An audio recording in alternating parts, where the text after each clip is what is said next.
अस्सलामुअलैकुम दोस्तों, welcome back to our channel find Urdu. Grounded grounded का मतलब है अक्लमंद, होशमंद या सज़ा की सूरत में घर में बंद करना।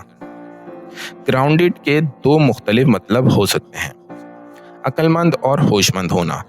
जब कोई शख्स ज़मीन से जुड़ा नहीं होता, रियल लाइफ का समझ रखता है और इमोशनली या मेंटली स्टेबल होता है, तो उसे ग्राउंडेड कहा जाता है।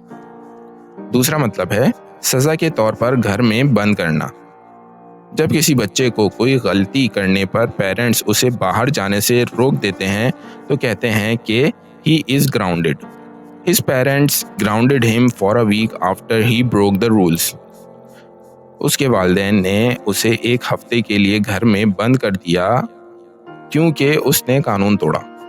तो दोस्तों, ग्राउंडेड का मतलब है या तो अक्लमंद और होशमंद होना, या किसी को सज़ा के तौर पर घर में बंद करना हो सकता है। उम्मीद है अब आपको ग्राउंडेड का मतलब समझ में आ गया होगा। मिलते हैं नेक्स्ट वीडियो में। शुक्रिया।